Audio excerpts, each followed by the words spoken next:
You are watching Xirtus. The South had a number of problems, and I could have the wrong conception of history. That's you only read perspectives, but generally was very famous because it seemed like he was like the only general that just really had his shit together, and the rest of the South really had just organizational problems. Like nobody knew how to get together as a unit. At least like that's the version of Like what history Xirtus just I've described, of a bunch of townspeople being attacked and forced to then defend themselves, as opposed to like an actual army or arranged militia. yeah. There was Yes, also the idea that there wasn't a Oh. monolithic control over the government. So the government didn't have one, like the way the North is, it's a federal government that can force people to do things. In this circumstance, each government had to cooperate. So you say, okay, well, Alabama is going to work with Florida. And you'd have to have two troops that would meet. And this is the way things used to work in 1776. So they were continuing that tradition. Well, our battalion will meet with your battalion. We'll regiment our battalion our way and your way. This actually goes back even further when people would ally to I have a protect their springboard villages. when you're done. Oh, yeah. So, yeah. So to springboard from that, I guess where I was going was that it seems like part of the reason that the South lost. I mean, I don't think it's entirely due to that. We can use the word atomization. Yeah, it's fun. It wasn't just due to that atomization of all of their cities and societies. It seemed like they were lagging behind on the technological front.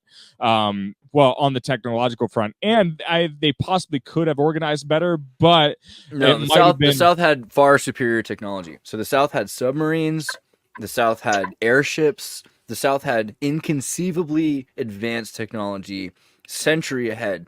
And this is not just you have to also understand they had literally airships. Okay, like they had dirigibles. They had blimps. They would put you in a little wagon wicker basket, lift you up over. They would have cloud making machine, cloud busters, that would make these different clouds so you couldn't see the people because the Yankees did have the capacity to look in the sky, so they had to fly at such a crazy height. They had thin air, and yeah, they had submarines, right? They had the Hunley, so they had dudes that were wheeling a propeller.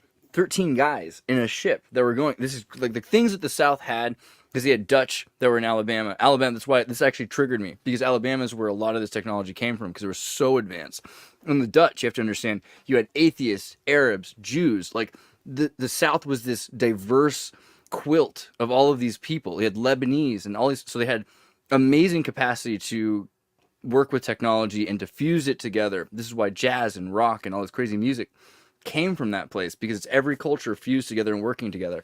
Like Cuba today, even though it's communist, it's exactly what you're describing of all those different peoples and cultures, and it's a pretty similar area. But I mean, yeah, I think that the North, what it looks like is that it just became, there's an international incident. And I think that you can say that the royal families of Europe, who had already started to dissipate control of their own country through the Rothschilds, right? Because after the Napoleonic War, the Rothschilds usurp control of the British bank because they create a war. They create a war bond conspiracy where they sell war bonds cheaper and cheaper and cheaper, convincing the British to sell their own war bonds cheaper because they believe that Napoleon's won the war, which he has not won the war. They sent a rider back to London faster with a lie, saying Napoleon had won when he had actually lost. So then the English stock market was Napoleon still? This is a century. Still doing his thing when this is about 60 years earlier, but this is the reason why at this point you have to understand this. From 1776, with the anti-disestablishment of the American colonies and the Virginia Company becoming its own state, which is a danger to the crown. This is only allowed because they already control the Bahamas and they control Canada. So there's no real worry here because they control the Navy and they can control the British can essentially control the American Navy up to this point. 1812 happens. 1812, Britain essentially destroys the White House, burns it down, with the help of Canada. We don't think about it that way, but essentially it's the war where Canada wins.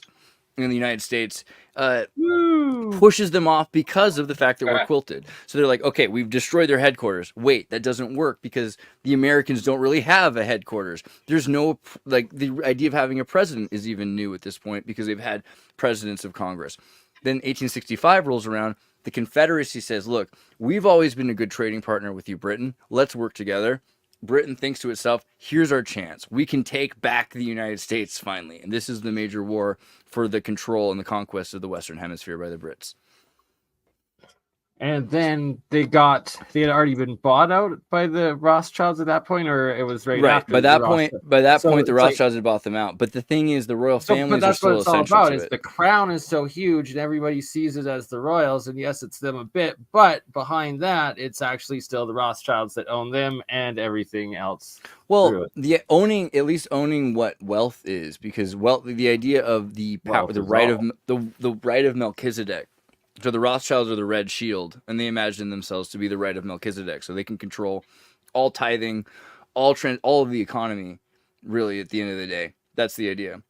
So if the rest of the world folds into that. So after this war, after the Civil War, what happens is even the most important Confederates say, okay, well, we're going to go to the South, like the South of the South. We'll go to Brazil. We'll go to Cuba. We'll build these new empiristic, luxurious mansions and plantations, right? And that becomes Coca-Cola and Frito-Lay and these major like banana republics, right? Yeah. So that's the Knights of the Golden Circle. That's the illuminated group, the Knights of the Golden Circle, or the secret societies that run like KFC and all that. I just want you to talk for like the next 5 minutes about old money versus new money. Just like now that we're talking about all you have to do is watch Titanic to know the difference between old money and new money. Okay. I've seen it like 3 times. I think what really disturbs me about all of that is they're apparently like one tool they use to maintain their power and leverage over like society pretty much is they'll take like powerful figures, particularly in media and culture, and they'll put them in like, I mean, this is just like scratching the surface, but to put it lightly, they'll put them in compromising positions, doing compromising things, like very morally questionably or borderline obscene, or perhaps like full-on obscene things, and then they like record them doing it. They figure out some kind of tangible evidence, and they store it away forever. And as long as they have that, they could always be like, I own you, like I don't care if you're like the greatest movie star ever, or if you're like a senator or whatever, or a congressperson or a pro athlete. Like you know how I know that's true? How? P. Diddy. Because it's what I would do. Yeah. So that's what this serves me. If I was dark side Aquarius. You guys want to hear? I do think it was an interesting question though, like the difference between old money and new money. I kind of want you to expand on it. I want to say first, my first thoughts are Strauss-Howe generational theory, the fourth turning. You know about this idea, Kurt?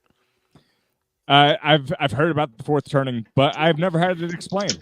There's 200-year cycles of resets that happen, and this way you can slash and burn your agriculture. You can metric 4 quaternary generations in a 32-year period, allowing for the 8 and 4, which is why election cycles are the way they are, so that you can actually see the difference in culture. Like if you were to look at 1998 or something like that, and compare it to 2012, right? You can see like there's really interesting similarities and differences between 1998 and 2012 that are just cyclical, that have to happen because of all the environmental things. El Nino, elections, it changes the president, it changes the wine. These are things that happen. And if you know that, because you can think of algebra existing for Egyptians to measure storms and flood seasons. You can know that in 32 years or 20 years or maybe in 70 years, there's a comet here, there's a flood there, right? What are you gonna say, Vince? Check out the Sekhmet hypothesis of the Strauss-Howe theory. Sekhmet. Wait, hypothesis. I can't even understand you. Say it again. S-E-K? S-E-K-H-M-E-T. Oh, Sekhmet hypothesis. Okay. Yeah. You guys want to hear the story about my old boss's Vietnamese slave? I do. Well, I also want to read this real quick. The Sekhmet hypothesis, first published in 1995, suggests pop trends of atavistic nature could be analyzed in relation to Dr. Timothy Leary's interpersonal circumplex model. You want to explain this real quick? I'm sorry. It also suggested go up. Just read the next part. It also suggests that the major youth trends could be correlated to peaks in the 11-year solar cycle. Exactly. It's 12-year, 11-year solar cycle. The idea was later rejected by the author in 1999. So the idea is that it was rejected, but then they followed this trend in culture. So you can see the oscillation between the hippie movement and the I guess punk metal movement. So it's 100%. the oscillation between death so and life. obvious. It just blows my Dark mind. and Like, light. if you haven't, do you know like moms or like kids who go to concerts? Like, do you see how it works? Where they go? Like, I've been to concerts and I see the moms and daughters and the cycles of how it works, and they're the meme keepers. They're the ones that keep the meme trend, the trends alive, and that keep this culture. They're the cultivators. Right. Mm-hmm. So it is very much a thing that happens in these cycles, and it has to do with birth, and it has to do with everything. Right.